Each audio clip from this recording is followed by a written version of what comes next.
The first time they laughed at us, it was polite. The second time, it was open and unapologetic. I was present for both. My name is Tarek Valen, Senior Strategic Observer of the Coalition Defense Council, and for most of my career I believed war was a matter of logic, probability, and doctrine. We studied patterns, calculated engagement curves, measured fleet efficiency ratios, and believed that victory belonged to the side with superior technology and experience. Humanity had neither, at least not by our standards.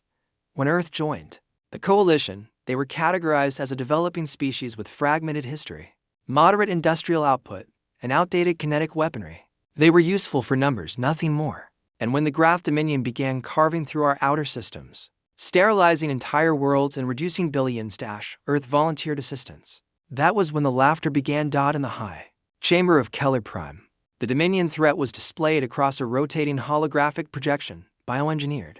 Warships the size of cities, adaptive shielding, living armor that regenerated under fire. 47 billion casualties across multiple species, entire sectors erased. We were losing not quickly, but inevitably.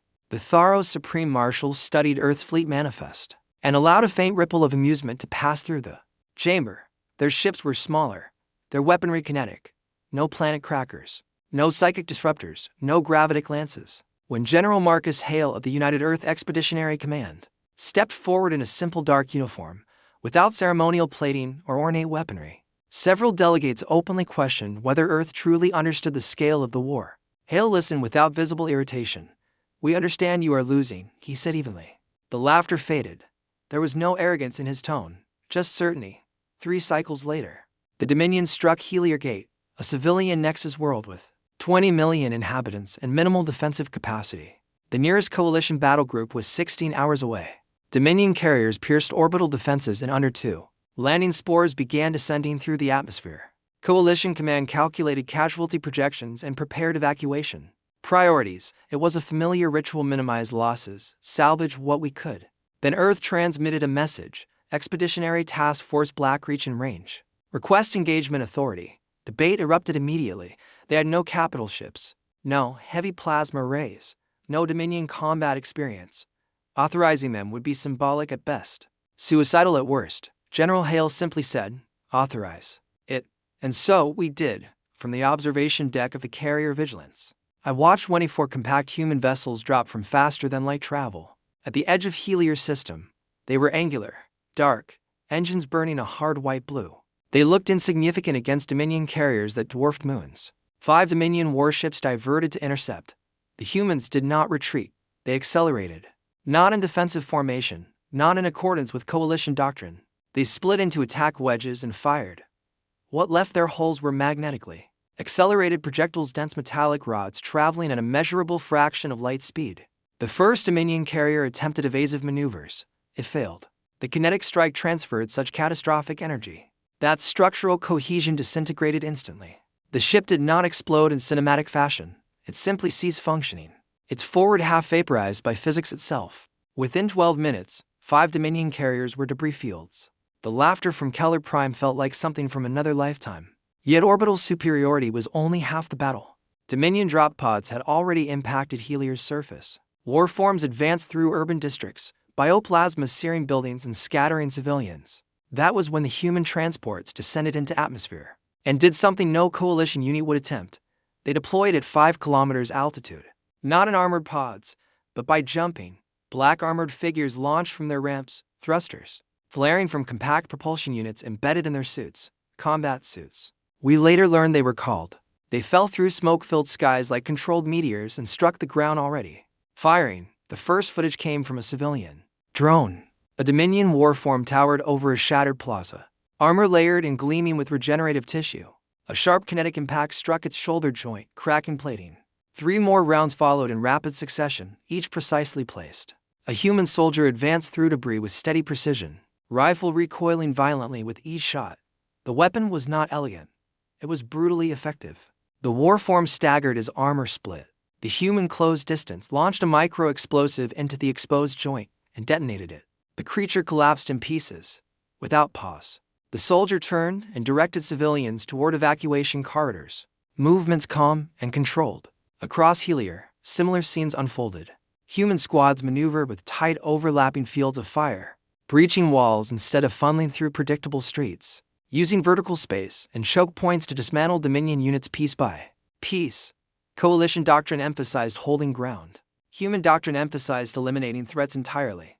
6 hours into the engagement, Dominion Command initiated orbital sterilization protocols. If they could not conquer Helier, they would burn it. 3 surviving carriers aligned biocannons toward the planet. Coalition forces were too distant to intervene in time. General Hale issued a single order: deploy Archangel. From behind Helier's moon emerged a vessel larger than any Earth had declared during negotiations. Matte black hull, minimal emissions signature, weapon arrays concealed beneath armor plating. It accelerated into firing position and unleashed sustained directed energy beams of terrifying precision. Dominion carriers were carved apart methodically, their adaptive armor overwhelmed by continuous output beyond their tolerance thresholds. In under 3 minutes, the sterilization threat was eliminated. 20 million civilians survived. After Helier, the Dominion adapted. Heavier armor, reinforced neural clusters, improved countermeasures. Humans adapted faster. Variable frequency penetrators, aerospace fighters capable of seamless orbit to atmosphere transitions. And most unsettling of all, systematic boarding operations. Human combat suits sealed for vacuum, magnetized boots anchoring onto living hulls, breaching charges detonating inward. Interior combat footage revealed disciplined pairs advancing through alien corridors with controlled burst and surgical precision. Dominion vessels began self-destructing rather than risk capture. The war shifted. Territories once lost were reclaimed. Where human battalions deployed, Dominion advances stalled. Where human fleets appeared, Dominion formations fractured. They did not fight to delay. They fought to end. The decisive moment came at Vraxel Reach, Dominion Forward Headquarters. Coalition doctrine recommended attrition and containment. Human Command proposed decapitation, a direct strike at Dominion Command infrastructure within their own territory. Probability models predicted failure. Authorization passed regardless. Human fleets executed gravitational slingshot maneuvers around binary stars to mask approach vectors, disabled sensor arrays before detection, and split forces between perimeter engagement and command node assault. Thousands of combat-suited soldiers breached Dominion Command vessels under sustained fire, pushing inward through layered resistance. The battle lasted 72 hours. When Dominion's Central Command fell silent, surrender signals followed across remaining sectors. The war ended not gradually, but decisively. In the years since, I have taught the Helier engagement at the Strategic Academy. I begin with the summit footage, the laughter. I end with the image of a single human soldier shielding civilians beneath a burning skyline. Humanity's strength was never just their weapons, nor their hidden ships. It was decision. When humans determine something must end, they do not negotiate with probability curves. They commit fully, without hesitation. Aliens mocked our army once. They stopped mocking when the humans in combat suits arrived. Because in that moment, the galaxy understood something irreversible. Earth does not send soldiers to participate in wars. Earth sends them to finish them. They mocked humanity once. They won't make that mistake again. Subscribe now to experience the most powerful HFY Sci-Fi stories on YouTube, where humans always stand back up.